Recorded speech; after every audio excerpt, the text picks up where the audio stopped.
Hello everyone, thank you so much for tuning in today. I'm Valerie and I'm here with a homeschool update video. I am actually on schedule. Today's March 31st and I'm giving you the March update. So I'm really excited to finally be sort of back in the swing of things.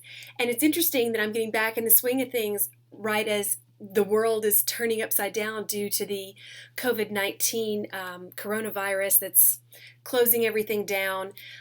Where I live today, our mayor just issued a shelter-in-place order, which means one person at a time per family in a store, and there's a curfew.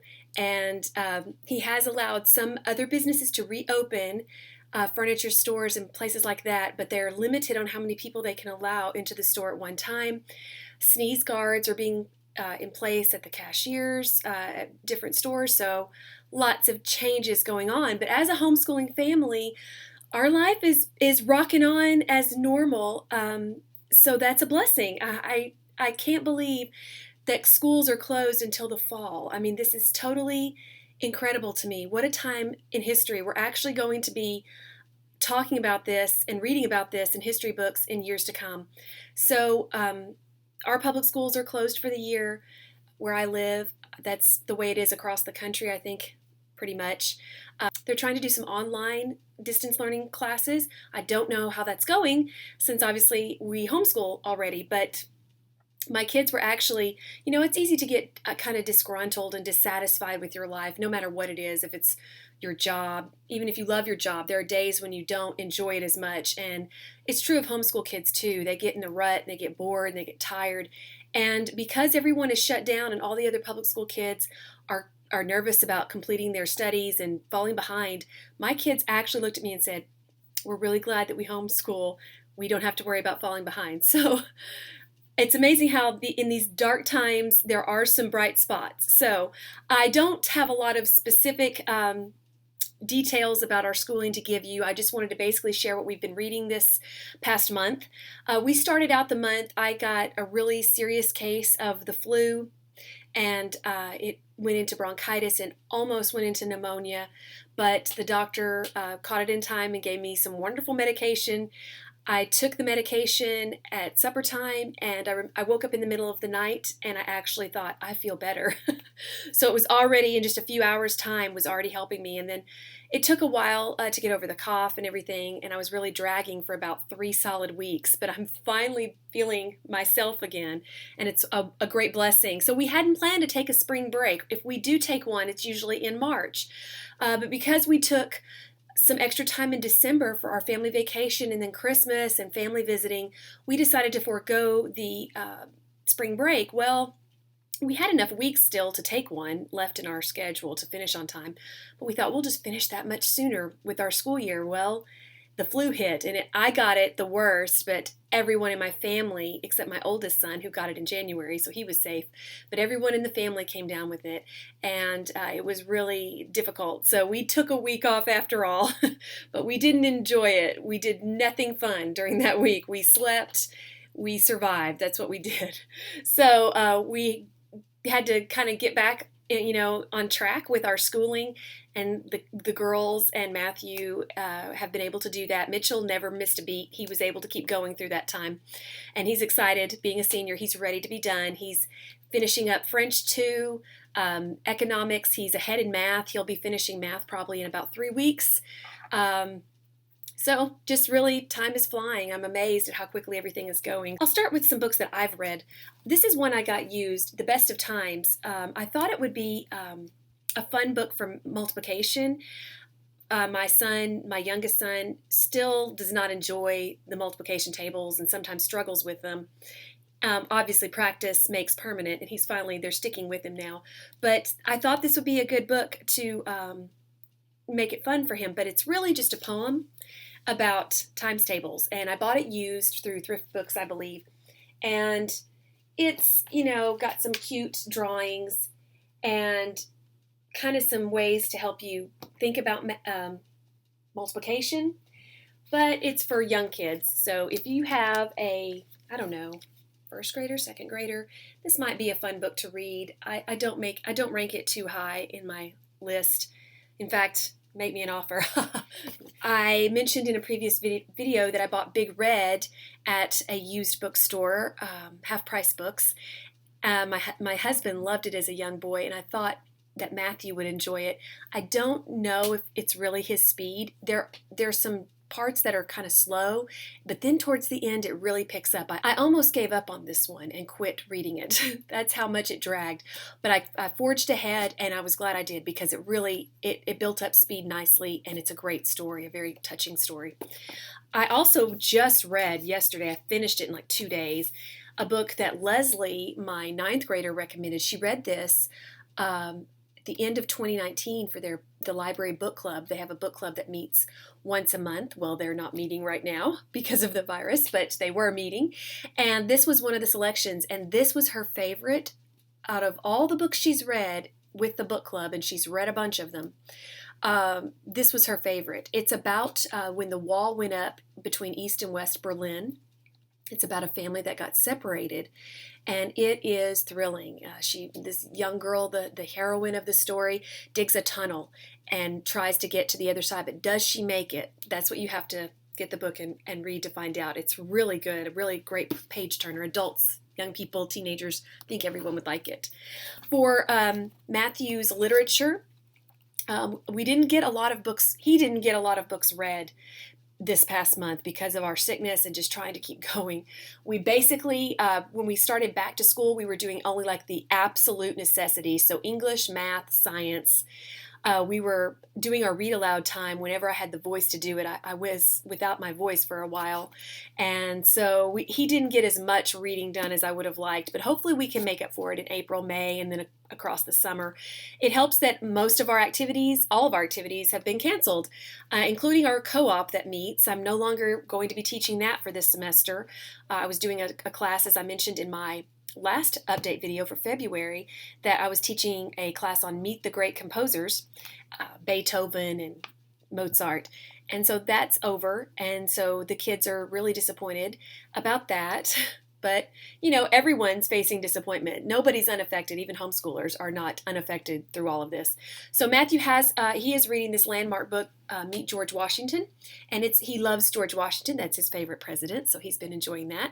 And we are finished. Well, I say finished. Tomorrow, April 1st, we're going to be finishing Farmer Boy. And he has absolutely loved it. Now, I'm not sure what our next read aloud selection will be. A friend of mine recommended a book called The League and the Lantern to me on Goodreads, and I've ordered it. I think I'm getting it Thursday if there's no delays in the delivery of it. And so we may just go ahead and start that book and take a break from the Laura books for a little while. Sometimes you get in a rut and you want things to still be new and fresh and exciting, and if we take a break and then go back to it, I think that might happen. One of our plans for the summer was to go to Pepin, Wisconsin this summer and visit the Little House in the Big Woods where Laura was actually born, and also go over and visit the house on Plum Creek, I believe, Walnut Grove, Minnesota. But I don't know if that's going to happen. Everything for everyone is so uncertain. So I was definitely wanting to get to the book about Plum Creek before we took our trip, but now I don't feel so rushed to do that. So we'll see. But anyway, so he's really loved Farmer Boy. I think Little House in the Big Woods and Farmer Boy have been his favorites of the series so far. Little House on the Prairie has a lot of descriptions about things they see and things they had to do, whereas Little House in the Big Woods and Farmer Boy have a lot of stories of action and adventure that they experienced, and so I think he liked those the best. For my own personal reading, I'm still reading Spiritual Depression, Its Causes and Cure. It's a book it's sermons basically on anxiety and depression and how a Christian should respond, how a Christian should behave in certain panicky situations. It's been very convicting and very appropriate for all of the COVID scare that's been going on around me. So I've been very blessed with it. Matthew has also just finished writing his first research paper. We're doing the Bob Jones English 4, and I've really loved it. He's learned so much. It's just a better system of grammar than I've ever used before, and I've tried several different programs. I've tried Easy Grammar, Abeka, ACE, different writing programs, and it's just hands down the best for this elementary age. It's very systematic and it breaks it down into such great manageable chunks. I love it, because if you have a reluctant learner, boys writing and and grammar. Usually boys are not bent that way, and so it's been really great for all of us, for me as the teacher and for him as the student. He had to write a research paper, and he had to select a country that he was interested in, and he chose Japan. So he needed at least 2 sources, and one of them needed to be an encyclopedia, and our library, as everyone else's libraries are, is closed. And so I was in a sort of a quandary about what to do. Do I just use Wikipedia or some other online articles? I really wanted him to see an encyclopedia and learn how they work, just so he'd have that information. And when I mentioned my problem to my husband, he said, I think there is a set of encyclopedias at the church. Our church is small, and we have a small library for the members to use. And sure enough, there was a set of Encyclopedia Americanas, and he was able to bring home the one that we needed because the country Matthew chose was Japan. So we got our encyclopedia, but then I was still stuck. I didn't have any other books or sources on Japan. So they gave him the outline. They wanted the geography, the climate, holidays and customs, and religions. So 4 points, a few sentences about each point. They told him to have at least 3 subpoints under each main heading. And so made it very easy for him to go through and find what information he needed.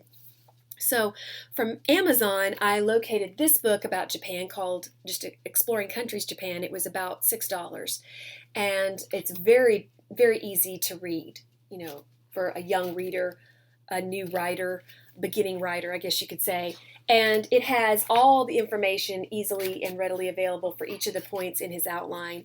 The land, which was, he needed geography, so there you go. It started out with that.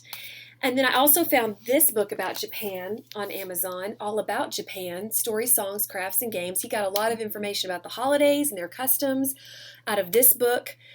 He found information about the religions in both of these books, actually. And then he also got, he was able to get some things from the encyclopedia. So we were able to complete that assignment ahead of time. We got the paper. It's all written. I'm really proud of him. It was something I was nervous about doing. As I've mentioned, reluctant reader, reluctant writer. Nobody wants to see their kid miserable. Nobody wants to see the parent miserable. So this was painless. It was really great. I'm so excited. I highly recommend the Bob Jones Elementary English program to you. Lacey has been loving her science. I mentioned to you that we're going to need to find something a little more challenging, I think, next year for her. This was a little bit too easy for her grade level because we're using the Sunlight Science Level F, and they have a boys version and a girls version. And so obviously she's using the girls version, and it's for ages 10 to 13. So she's sort of in that, she's 13, so she's at the higher end of that range. And so it's a little bit easy for her, but it's still been good. She's learned a lot, and it's been fun. It hasn't felt like school to her, I don't think, which is always a plus. She's been going through this book recently, Food and Nutrition for Every Kid. This science this year is on hygiene, the body, the human body anatomy, all of that. So she's been using this book. She's learned a lot of good information about health from this. She has been reading The Care and Keeping of You for girls, a body book for girls. It's all about hygiene, taking care of your hair, your skin, braces, self-esteem, all of the life things that girls need to know how to care for themselves. It's included in this book, and it's been very good for her because she's never read, even though she is older and probably knew a lot of this, she has never gone through anything systematically that covers all of these topics. So this has been very helpful. Then she's also reading this one with her science, Improve Your Survival Skills. It's also fascinating. She's learning things like, how to purify water if you're out in the woods, where to go to sleep to stay warm, things like that, practical things that you just never know you might need. So it's sort of like a scouting series or something, I don't know, but it's been good. So Leslie is pushing onward. She's wrapping, they're all rapidly coming to the end of their materials. She's glad to be finishing the physical science. That's not been her favorite subject at all.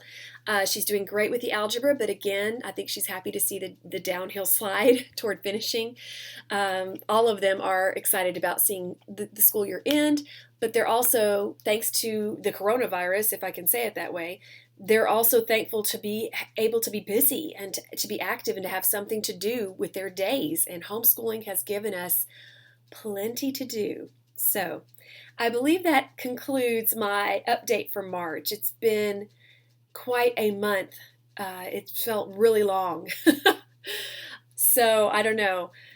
I think everybody is feeling it right now, but I just wanted to thank you for watching today. If you found this video helpful, please like or share or comment. Please say hello. I love meeting new people. Thank you again, and I hope you have a fabulous day.